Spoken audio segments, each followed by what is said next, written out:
प्रिय मित्रों, आज हम आपको बहुत ही सुंदर सी कहानी सुना रहे हैं और इस कहानी का भावार्थ ये है कि हमारे सबसे बड़े दुश्मन हमारे और माँ और बाप। मित्रों, आपको ये बात सुन के बड़ी विचित्र सी लग रही होगी कि हमारे माँ बाप सबसे बड़े हमारे दुश्मन कैसे होते हैं। तो इस कहानी को जब आप पूरा अंत तक सुनेंगे, इस पर चिंतन करेंगे, मंथन करेंगे तो आपको बात समझ में आ जाएगी। बात मुझे उम्मीद है कि आपको ये निश्चित रूप से समझ में आएगी। तो मित्रों, कि यहाँ पे एक माँ है और उसका एक बेटा है जिसका नाम है गंगाश्याम।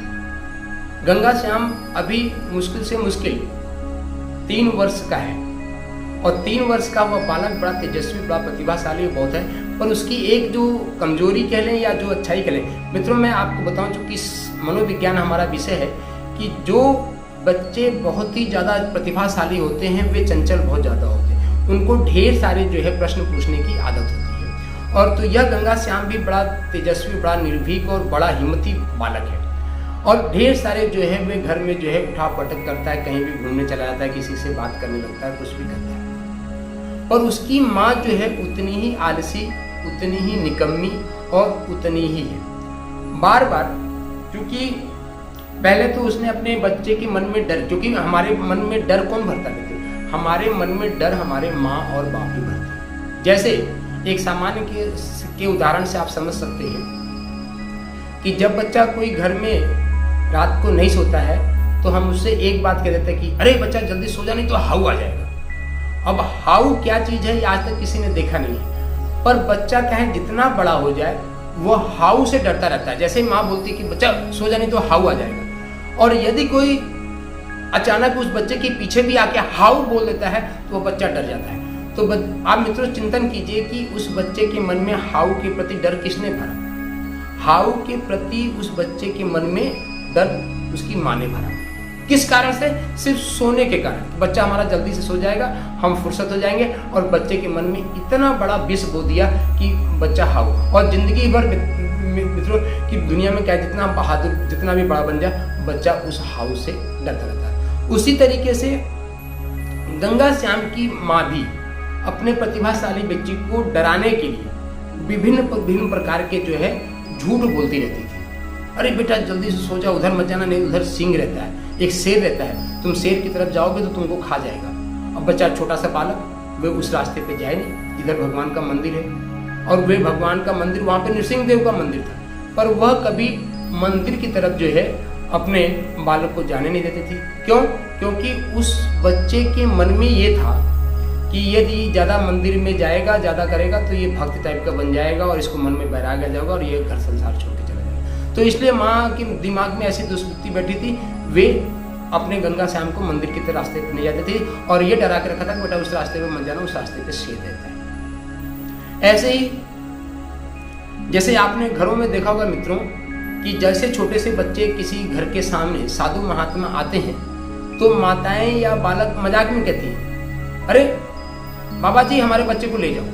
अब वे कहती तो मजाक से, जबकि वास्तव में उनके बच्चे से मांगो तो वे अपने बच्चे को देंगी नहीं कि ठीक है, अच्छा तुम देना ही चाहते हो तो अपने बच्चे को हमें दे दो और हमको दे दो और हम जो है इसका भरण पोषण करेंगे, पर वास्तव में वे देंगी नहीं, पर वो डराती जरूर है। अब क्या होता है कि मित्रों साधु संतों के प्रति प्रेम है। साधु संत यदि किसी के दरवाजे पे खड़े हो जाए, मित्रों आप विश्वास रखो, आज की इस कलिकाल के, आज समाज में क्या है, जितनी भी गंदगी फैली, यदि पर कोई साधु संत भिक्षुक के रूप में आपके घर के सामने खड़ा होता है और यदि आप उसको कुछ दे देते हो तो मित्रों मैं आपको विश्वास दिलाता हूँ आपके घर का कल्याण ही कल्याण होगा। पर माताएं क्या करती हैं? माताएं साधु संतों से ही बच्चों को डरा देती हैं और परिणाम क्या होता है कि बच्चा पढ़ लिख के इतना बुद्धिमान बन जाता है कि साधु संतों की इज्जत करना ही भूल जाता है, जो कि इस भारत की सनातन संस्कृति की परंपरा है। तो ऐसे ऐसे गंगाश्याम के मन में भी उसकी माता ढेर सारी जो है डर भर देती है और ऐसे ही गंगाश्याम जिंदगी में बड़ा होते होते एक दिन बड़ा बन जाता है और जैसे ही वह बड़ा होकर अपनी जिम्मेदारियों को निभाता है तो वह शेर से भी डरता है, वह हाउ से भी डरता है और उसके मन में डर इतना अंदर भर गया है कि वह बहुत अच्छे से लोगों से अपनी बात भी नहीं कर पाता है। क्यों? क्योंकि बचपन से ही उसकी माँ ने इतना उसको डरा के रखा।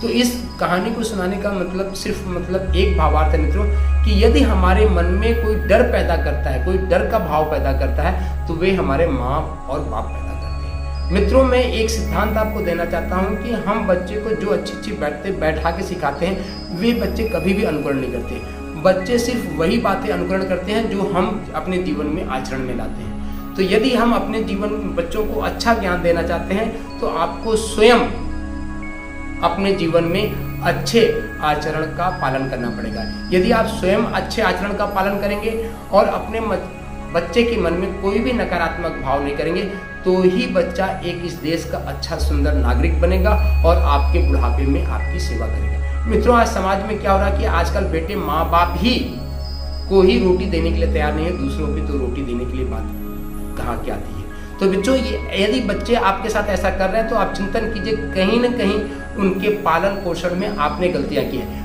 मित्रों, ये जो भी इस कहानी को सुन रहा है, यदि आपके जीवन में ऐसा हो रहा है, आपने अपने जीवन में कोई गलतियां की है, तो वे कहानी आप हमको लिख के भेजिए, वो अपने आसमान हमको लिख के भेजिए। हम कहानी के रूप में इसको प्रस्तुत करेंगे और इसको हम एक सीरीज के रूप में आगे चलाना चाहते हैं कि हमारे सबसे बड़े माँ और दुश्मन।